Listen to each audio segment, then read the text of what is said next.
Hello friend, आप सभी का हमारे यूट्यूब चैनल ब्राइट बुद्धि में आप सभी का स्वागत है। हम एक नए वीडियो में आप सभी का स्वागत है। तो हम एनसीईआरटी क्लास 9th समकालीन भारत भाग 1 की बुक की एनालिसिस कर रहे हैं, जिसमें से हम अध्याय 4 पहुंच चुके हैं, जिसमें आज हम जलवायु के बारे में पढ़ेंगे और समझेंगे। इससे पहले हम अध्याय 3 तक कंप्लीट कर चुके हैं। अगर आप अध्याय 3 तक नहीं देखे हैं तो आप हमारे प्लेलिस्ट में एनसीईआरटी क्लास 9 समकालीन भारत भाग 1 में जाकर के शेष अध्याय को कंप्लीट कर सकते हैं। ये एग्जाम की दृष्टि से बहुत ही इम्पोर्टेंट लेसन है, जलवायु जो अक्सर एग्जामों में पूछे जाते हैं। तो आप यहाँ से देख सकते हैं और बार बार भी देख सकते हैं। चलिए शुरू करते हैं। जलवायु, जैसे कि पिछले 2 अध्यायों में आप हमारे देश की अस्त्राकृतियों एवं अफवाहों के बारे में पढ़ चुके हैं। अगर आप नहीं पढ़े हैं तो जाकर के पिछला वीडियो देख सकते हैं। फिर इसके बाद आज चौथा चैप्टर पढ़ेंगे, जिसमें से जलवायु यहाँ से पढ़ सकते हैं। इसमें हम जलवायु के बारे में बहुत बारीकी से समझेंगे और अच्छे से जानेंगे। चलिए शुरू करते हैं। जैसे कि किसी क्षेत्र के प्राकृतिक पर्यावरण को समझने के लिए आवश्यक 3 मूल तत्वों में से 2 तत्व ये हैं। इस अध्याय में आप तीसरे तत्व अर्थात हमारे देश की वायुमंडलीय अवस्था के बारे में पढ़ेंगे। हम दिसंबर में ऊनी वस्त्र क्यों पहनते हैं, अथवा मई का महीना गर्म एवं असुविधाजनक क्यों होता है, या जून एवं जुलाई में वर्षा क्यों होती है। इन सभी प्रश्नों के उत्तर आप भारत की जलवायु का अध्ययन करके जान सकते हैं। एक विशाल क्षेत्र में लंबे समयावधि अर्थात 30 वर्ष से अधिक में मौसम की अवस्थाओं तथा विविधताओं का कुल योग ही जलवायु है। अर्थात जो जलवायु की बात होगी तो जलवायु जैसे 30 वर्ष से अधिक का जो समय होगा, इसकी मौसम की अवस्थाओं तथा विविधताओं में इसका कुल योग ही जलवायु कहलाता है। मौसम एक विशेष समय में एक क्षेत्र वायुमंडल की अवस्था को बताता है। मौसम तथा जलवायु के तत्व जैसे तापमान, वायुमंडल, दाब, पवन, आर्द्रता तथा वर्षण एक ही होते हैं। आपने अवश्य ध्यान दिया होगा कि मौसम की अवस्था प्रायः एक दिन में ही कई बार बदलती है, लेकिन फिर भी कुछ सप्ताह महीनों तक वायुमंडल अवस्था लगभग एक ही समान बनी रहती है। जैसे दिन गर्म या ठंडा, हवादार या शांत, आसमान बादलों से घिरा या साफ तथा आर्द्र या शुष्क हो सकते हैं।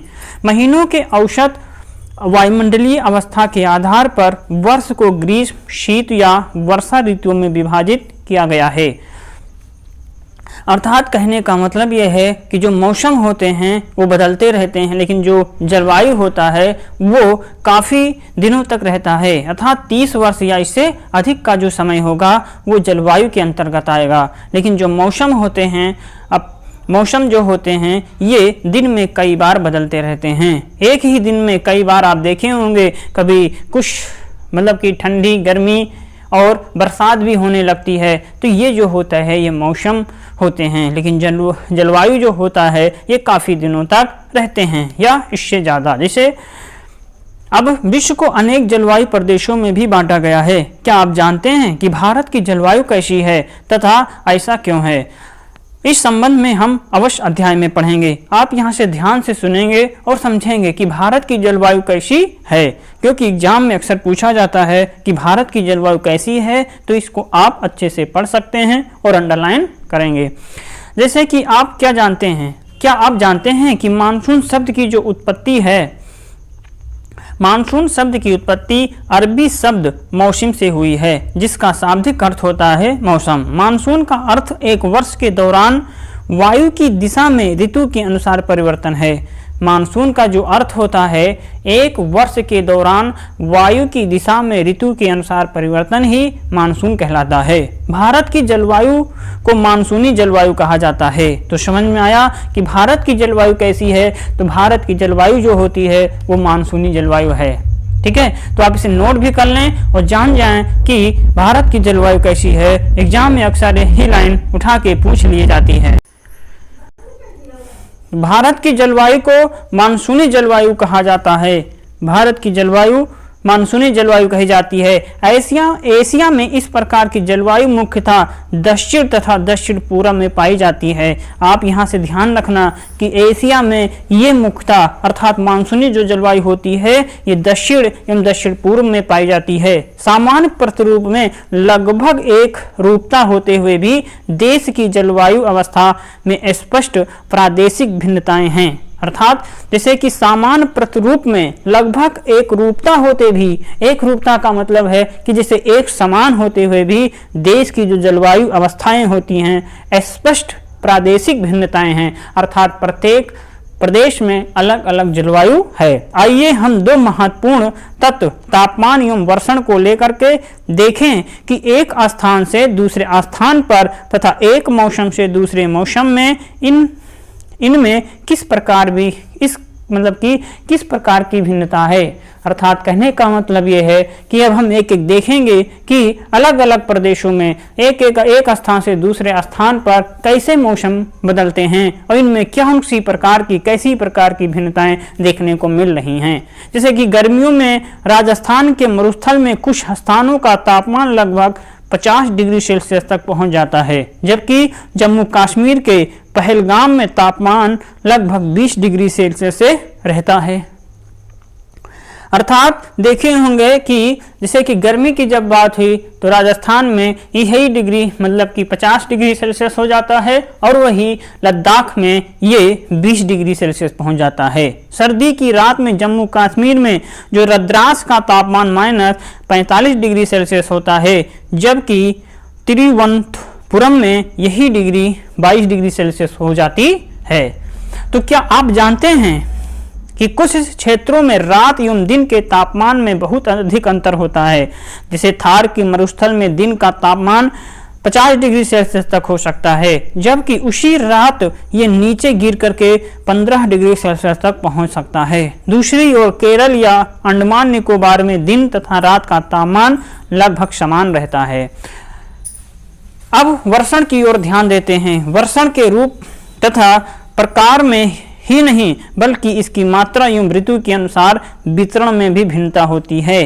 कहने का मतलब है कि जो वर्षा होती है ये भी हर जगह क्या है, अलग अलग होता है। हिमालय में वर्षण अधिकतर हिम के रूप में होता है तथा देश के शेष भाग में यह वर्षा के रूप में होता है। कहने का ये मतलब हुआ कि जो हमारा लद्दाख है, जम्मू कश्मीर है, यहाँ पर जो वर्षा या हिमालय है, यहाँ पे जो वर्षा होती है ये जल की बूंदों के रूप में ना होकर के ये हिम के रूप में होती है, बर्फ के रूप में वर्षा होती है। इसीलिए ये भी क्या है, भिन्नता को देखने को मिलती है। जैसे कि वार्षिक वर्षण में भिन्नता मेघालय में 400 सेंटीमीटर से लेकर के लद्दाख एवं पश्चिमी राजस्थान में 10 सेंटीमीटर से भी कम होती है। अर्थात जैसे कि मेघालय में 400 सेंटीमीटर, वही राजस्थान में मात्र 10 सेंटीमीटर की वर्षा ही होती है। देश के अधिकतर भागों में जून से सितंबर तक वर्षा होती है, लेकिन कुछ क्षेत्रों में जैसे तमिलनाडु तट पर अधिकतर वर्षा अक्टूबर एवं नवंबर में होती है। तो तमिलनाडु तट पर अधिकतर वर्षा कब होती है, तो ये अक्टूबर एवं नवंबर में होती है। ये पॉइंट जरूर नोट कीजिएगा कि अक्सर एग्जाम में पूछे जाएंगे कि तमिलनाडु के तट पर वर्षा किस महीने में होता है, तो अक्टूबर एवं नवंबर में होती है। सामान्य रूप से तटीय क्षेत्रों के तापमान में अंतर कम होता है। देश के अधिकतर भाग में मौसमी या ऋतुनिष्ठ अंतर अधिक होता है। उत्तरी मैदान में वर्षा की मात्रा सामान्यतया पूर्व से पश्चिम की ओर घटती जाती है। मतलब जैसे उत्तरी मैदान में जो वर्षा की मात्रा होती है ये पूर्व से पश्चिम की ओर घटती है और ये जो भिन्नताएं लोगों के जीवन में विविधता लाती है, जो उनके भोजन, वस्त्र और घरों के प्रकार में दिखती है। और ये भिन्नताएं मतलब जो वर्षा की जो भिन्नताएं हैं, मौसम जिसे घटते हैं, तो ये उनके पहनावे में, उनके भोजन में, उनके घरों के प्रकार में भी भिन्नता दिखाई देती है। जैसे राजस्थान में घरों की दीवार मोटी तथा छत जो होती है चपटी क्यों होती है, ज्ञात करिए, बताइए कैसे होता है। तराई क्षेत्र तथा गोवा एवं एवं मंगलोर में ढाल वाली छतें क्यों होती हैं? असम में प्रायः कुछ घर बांस के खंभों पर क्यों बने होते हैं? जलवायवीय नियंत्रण आइए जानते हैं। किसी भी क्षेत्र की जलवायु को नियंत्रित करने वाले 6 प्रमुख कारक हैं, जैसे अक्षांश, तुंगता अर्थात उसकी ऊंचाई, वायुदाब, पवन तंत्र, समुद्र से दूरी, महासागरीय धाराएं तथा उच्चावच लक्षण। ये जो होते हैं ये जलवायु को नियंत्रित करने वाले प्रमुख कारक होते हैं। जैसे पृथ्वी की गोलार्ध के कारण इसे प्राप्त और ऊर्जा की मात्रा अक्षांशों के अनुसार अलग अलग होती है। इसके परिणाम स्वरूप तापमान विषुवत वृत्त से ध्रुवों की ओर सामान्यतः घटता जाता है। जब कोई व्यक्ति पृथ्वी की सतह पर ऊंचाई की ओर जाता है तो वायुमंडल की सघनता कम हो जाती है, तथा तापमान घट जाता है। इसीलिए पहाड़ी या पहाड़ियाँ जो होती हैं गर्मी के मौसम में भी ठंडी होती हैं और किसी भी क्षेत्र का वायुदाब एवं पवन तंत्र उस स्थान के अक्षांश तथा ऊंचाई पर निर्भर करती है और इस प्रकार ये तापमान एवं वर्षा के वितरण को प्रभावित करता है। समुद्र का जलवायु पर सरकारी प्रभाव पड़ता है। जैसे जैसे समुद्र से दूरी बढ़ती है ये प्रभाव कम होता जाता है। लोग जो होते हैं विषम मौसम अवस्थाओं को महसूस करते हैं। इसे महाद्वीपीय अवस्था, गर्मी में बहुत अधिक गर्म एवं सर्दी में बहुत अधिक ठंड कहते हैं। महासागरीय धाराएं जो महासागरीय धाराएं क्या होती हैं? जो समुद्र से तट की ओर चलने वाली हवाओं के साथ तटीय क्षेत्रों को जलवायु को प्रभावित करती हैं। उदाहरण के लिए कोई भी तटीय क्षेत्र जहां गर्म या ठंडी जलधाराएं बहती हैं और वायु की दिशा समुद्र से तट की ओर हो तब वो तट गर्म या ठंड हो जाएगा। विश्व के अधिकतर मरुस्थल उपोष्णकटिबंधीय भागों में स्थित महाद्वीपों के पश्चिमी किनारों पर क्यों स्थित हैं? अंत में किसी स्थान की जलवायु को निर्धारित करने में उच्चावच की भी महत्वपूर्ण भूमिका होती है। ऊंचे पर्वत ठंडी अथवा गर्म वायु को अवरोधित करते हैं। यदि उनकी ऊंचाई इतनी हो कि वे वर्षा लाने वाली वायु के रास्तों को रोकने में सक्षम होते हैं तो ये उस क्षेत्र में वर्षा का कारण भी बन सकते हैं। पर्वतों के पवन विमुख ढाल अपेक्षाकृत सूखे रहते हैं। भारत की जलवायु को प्रभावित करने वाले कारक। अब भारत की जलवायु को कौन कौन से कारक हैं जो प्रभावित कर सकते हैं? जैसे अक्षांश की बात किया जाए तो अक्षांश है कर्क वृत्त, देश के मध्य भाग। कर्क वृत्त जो होता है ये देश के मध्य भाग, पश्चिम में कच्छ के रण से लेकर के पूरब में मिजोरम से होकर के गुजरती है। देश का लगभग आधा भाग कर्क वृत्त के दक्षिण में स्थित है जो उष्णकटिबंधीय क्षेत्र है। कर्क वृत्त के दक्षिण में कौन सा? जो उष्णकटिबंधीय क्षेत्र है और कर्क वृत्त के उत्तर में स्थित है शेष भाग उपोष्णकटिबंधीय है। इसीलिए भारत की जलवायु में उष्णकटिबंधीय जलवायु एवं उपोष्णकटिबंधीय जलवायु दोनों की विशेषताएं उपस्थित होती हैं। अर्थात जब हम भारत का नक्शा देखेंगे तो हमारा जो भारत होगा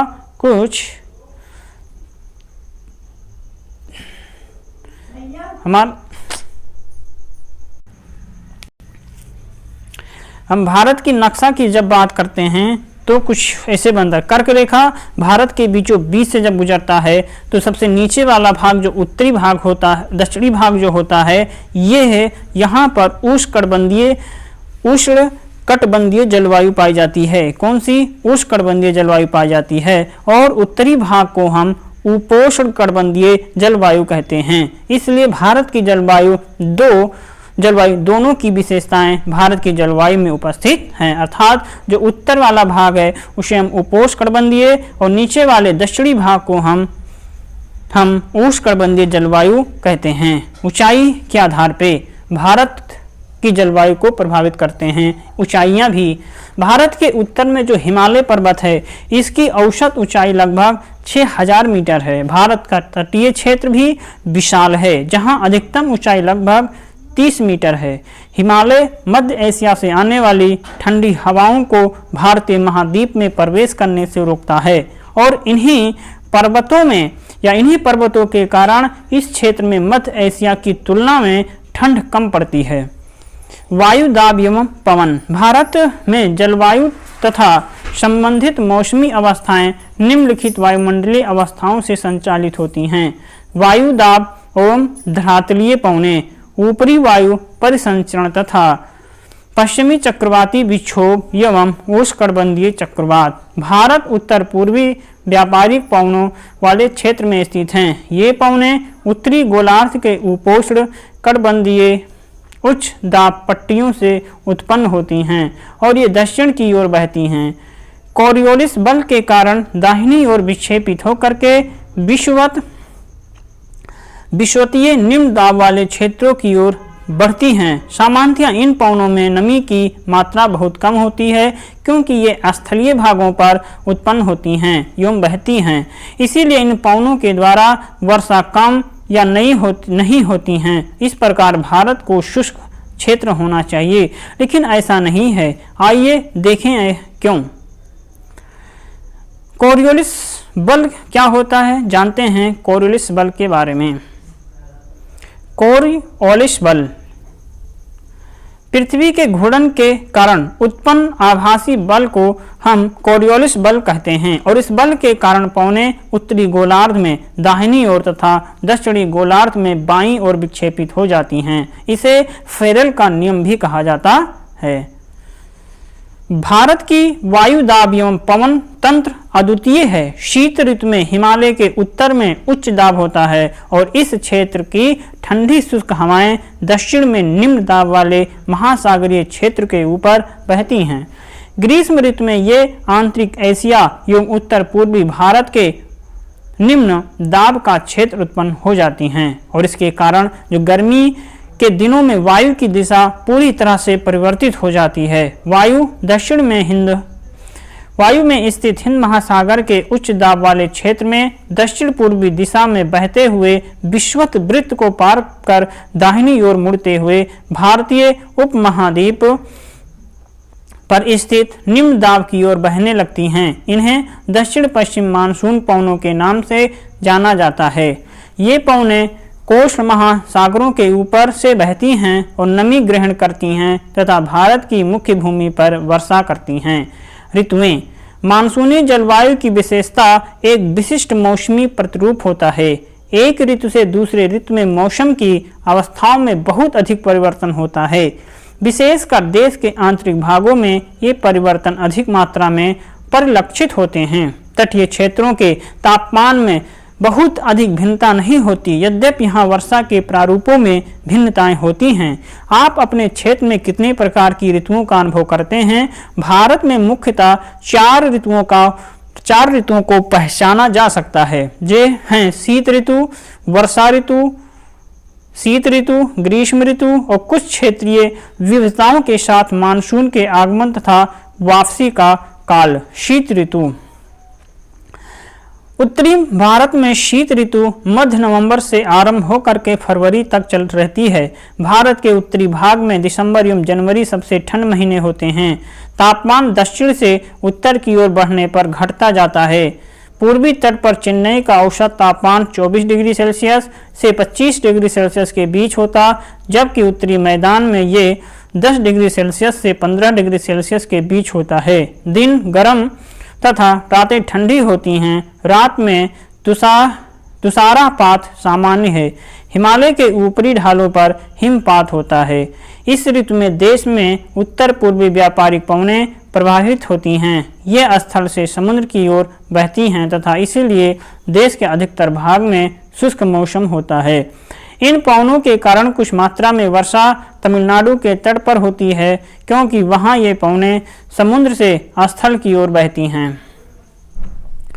देश के उत्तरी भाग में एक कमजोर उच्च दाब का क्षेत्र बन जाता है, जिसमें हल्की पवनें इस क्षेत्र से बाहर की ओर प्रवाहित होती हैं। उच्चावच से प्रभावित होकर के ये पवनें पश्चिम तथा उत्तर पश्चिम से गंगा घाटी में बहती हैं। सामान्यतया इस मौसम में आसमान साफ, तापमान तथा आर्द्रता कम, पवनें शिथिल तथा परिवर्तित होती हैं। शीत ऋतु में उत्तरी मैदानों में पश्चिम एवं उत्तर पश्चिम में से चक्रवाती विक्षोभ का अंतर्वाह विशेष लक्षण हैं। यह कम दाब वाली प्रणाली भूमध्य सागर एवं पश्चिमी एशिया के ऊपर उत्पन्न होती हैं तथा पश्चिमी पवनों के साथ भारत में प्रवेश करती हैं और इसके कारण शीतकाल में मैदानों में वर्षा होती है।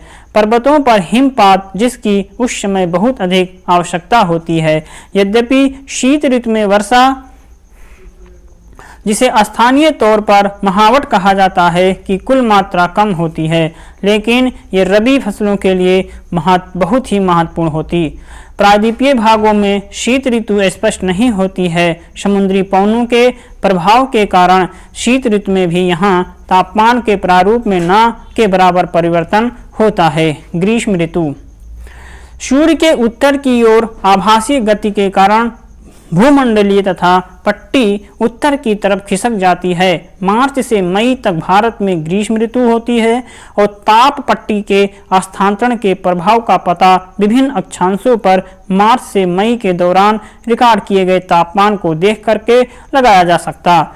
मार्च में दक्कन के पठार का उच्च तापमान लगभग 38 डिग्री सेल्सियस होता। अप्रैल में मध्य प्रदेश एवं गुजरात का तापमान लगभग 42 डिग्री सेल्सियस होता है। मई में देश के उत्तर पश्चिमी भागों का तापमान सामान्यतः 45 डिग्री होता है और प्रायद्वीपीय भारत में समुद्री प्रभाव के कारण तापमान कम होता है।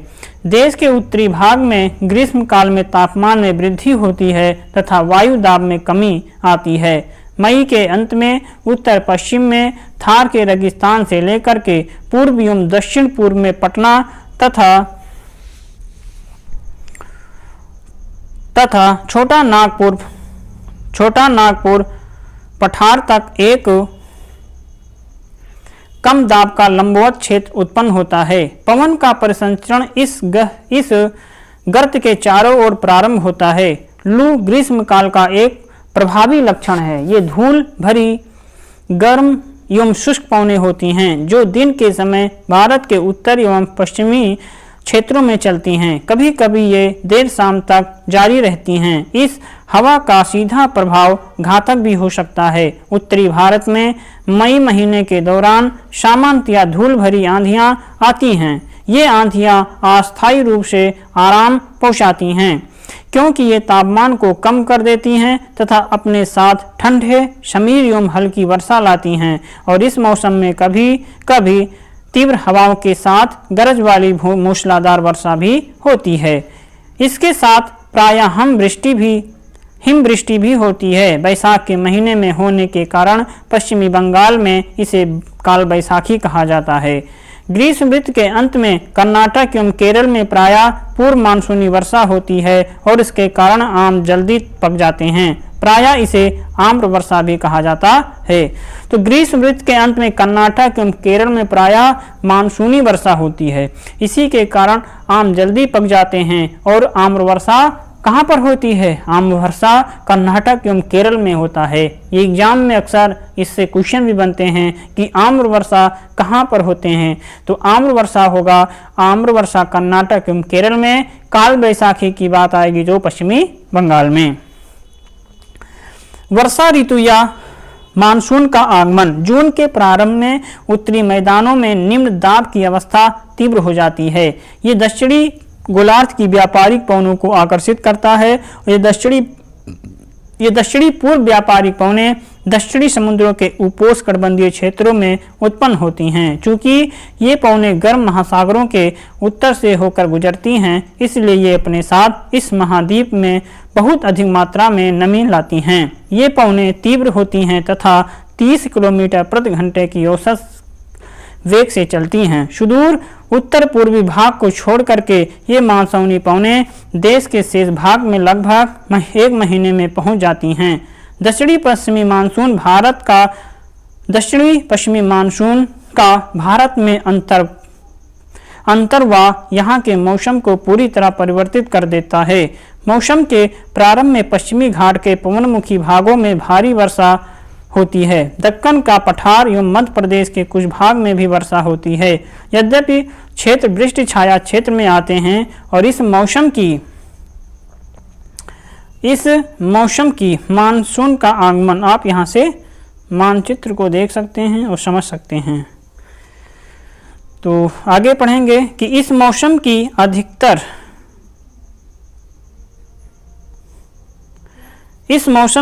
अधिकतर वर्षा देश के उत्तर पूर्वी भाग में होती है। खासी पहाड़ी के दक्षिणी श्रृंखलाओं में स्थित मानसिन राम विश्व में सबसे अधिक औसत वर्षा प्राप्त करता है। गंगा की घाटी में पूरब से पश्चिम की ओर वर्षा की मात्रा घटती जाती है। राजस्थान, गुजरात के कुछ भागों में बहुत कम वर्षा होती है। मानसून से संबंधित एक अन्य परिघटना है वर्षा में विराम। इस प्रकार इसमें आर्द्र एवं शुष्क दोनों तरह के अंतराल होते हैं। दूसरे शब्दों में मानसूनी वर्षा एक में कुछ दिनों तक ही होती है। इनमें वर्षा रहित अंतराल भी होते हैं। मानसून में आने वाले ये विराम मानसूनी गर्त की गति से संबंधित होते हैं। विभिन्न कारणों से गर्त एवं इसका अक्ष उत्तर या दक्षिण की ओर खिसकता रहता है, जिसके कारण वर्षा का स्थानिक वितरण सुनिश्चित होता है। जब मानसून के गर्त का अक्ष मैदान के ऊपर होता है तब इन भागों में वर्षा अच्छी होती है। दूसरी ओर जब अक्ष हिमालय के समीप चला जाता है तब मैदानों में लंबे समय तक शुष्क अवस्था रहती है तथा हिमालय की नदियों के पर्वतीय जल ग्रहण क्षेत्रों में विस्तृत वर्षा होती है। इस भारी वर्षा के कारण मैदानी क्षेत्रों में विनाशकारी बाढ़ें आती हैं एवं जान एवं माल की भारी क्षति होती है। उष्णकटिबंधीय निम्न दाब की तीव्रता एवं आवृत्ति भी मानसूनी वर्षा की मात्रा एवं समय को निर्धारित करता है। ये निम्न दाब का क्षेत्र बंगाल की खाड़ी के ऊपर बनता है तथा कुछ स्थलीय भाग को पार कर जाता है। यह गर्त निम्न दाब के मानसूनी गर्त के अक्ष के अनुसार होता है। मानसून को इसकी अनिश्चितता के लिए जाना जाता है। शुष्क एवं आर्द्र स्थितियों की तीव्रता, आवृत्ति एवं समय काल में भिन्नता होती है। इसके कारण यदि एक भाग में बाढ़ आती है तो दूसरे भाग में सूखा पड़ता है। इसका आगमन एवं आपसी प्रायः अव्यवस्थित होता है। इसीलिए कभी कभी देश के किसानों की कृषि कार्यों को अव्यवस्थित कर देता। मानसून की वापसी परिवर्तनीय मौसम। अक्टूबर-नवंबर के दौरान दक्षिण की तरफ सूर्य के आभासी गति के कारण मानसूनी गति या निम्न दाब वाला गर्त उत्तरी मैदानों के ऊपर शिथिल हो जाता है। धीरे धीरे उच्च दाब प्रणाली इसका स्थान ले लेती हैं। दक्षिण पश्चिम मानसून शिथिल हो जाते हैं तथा धीरे धीरे पीछे की ओर हटने लगते। अक्टूबर के प्रारंभ में मानसून पौने उत्तर के मैदान से हट जाती हैं और अक्टूबर एवं नवंबर का महीना गर्म वर्षा ऋतु से शीत ऋतु में परिवर्तन का काल होता है। मानसून की वापसी होने से आसमान साफ एवं तापमान में वृद्धि हो जाती है। दिन का तापमान उच्च होता है जबकि रातें ठंडी एवं सुहावनी होती हैं।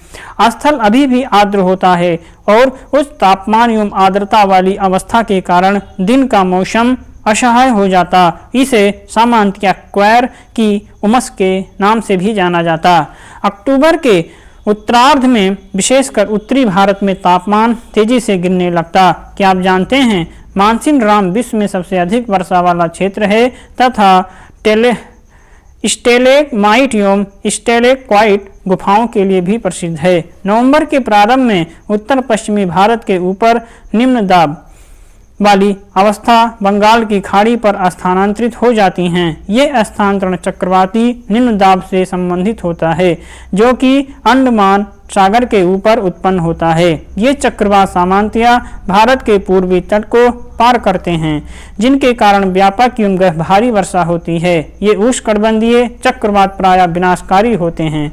गोदावरी, कृष्णा, कावेरी नदियों के सघन आबादी वाले डेल्टा प्रदेशों में अक्सर चक्रवात आते हैं जिसके कारण बड़े पैमाने पर जान एवं माल की क्षति होती है।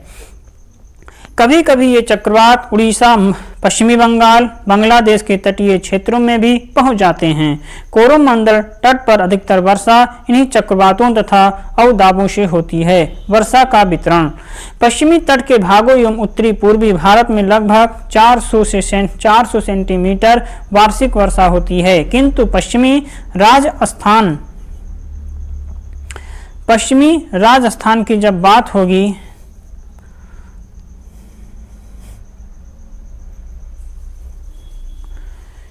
पश्चिमी राजस्थान एवं इससे सटे पंजाब, हरियाणा एवं गुजरात के भागों में 60 सेंटीमीटर से भी कम वर्षा होती है। दक्षिणी पठार के अधिकतर भागों एवं सहार्द के पूर्व में भी वर्षा की मात्रा समान रूप से कम होती है। इन क्षेत्रों में वर्षा की मात्रा कम क्यों होती?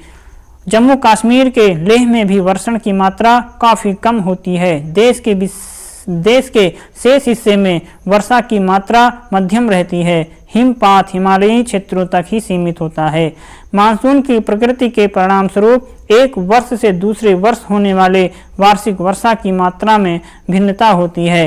वर्षा की विषमता निम्न वर्षा वाले क्षेत्र जैसे राजस्थान, गुजरात के कुछ भाग तथा पश्चिमी घाटों के वृष्टि छाया प्रदेशों में अधिक पाई जाती।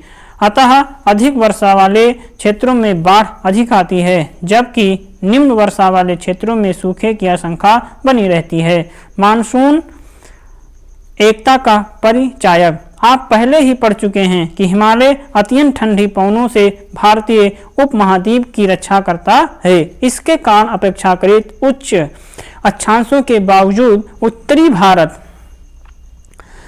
भारत में निरंतर ऊंचा तापमान बना रहता है और इसी प्रकार प्रायद्वीपीय पठार में तीनों ओर से समुद्रों के प्रभाव के कारण ना तो अधिक गर्मी पड़ती है और ना अधिक सर्दी। इस समकारी प्रभाव के कारण तापमान की दिशाओं में बहुत कम अंतर पाए जाते हैं, परंतु फिर भी भारतीय प्रायद्वीप पर मानसून की एकता का प्रभाव बहुत ही स्पष्ट है। पवन की दिशाओं का ऋतुओं के अनुसार परिवर्तन, उनसे संबंधित ऋतु की दशाएं ऋतु चक्रों को एक लय प्रदान करती। वर्षा की अनिश्चितताएं तथा उसका असमान वितरण मानसून का एक विशिष्ट लक्षण है। संपूर्ण भारतीय भूदृश्य, इसके जीव तथा वनस्पति, इसका कृषि चक्र, मानव जीवन तथा उनके त्योहार उत्सव सभी इसी मानसून लय के चारों ओर घूम रहे हैं।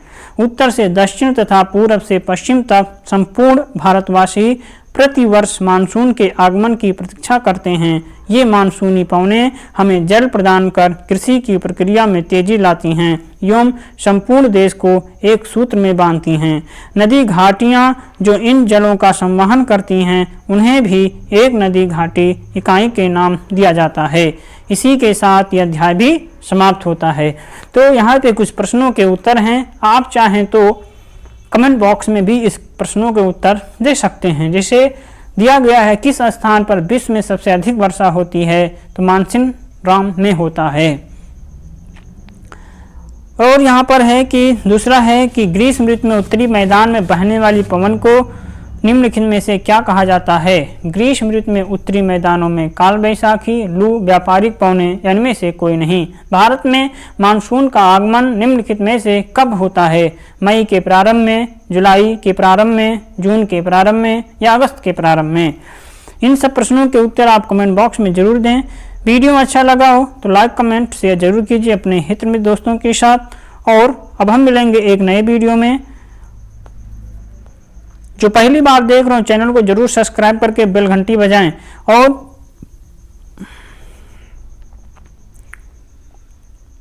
तो चलिए अब हम मिलेंगे एक नए अध्याय में किसी एक नए वीडियो के साथ। तब तक आप पढ़ते रहें, मस्त रहें। नमस्कार।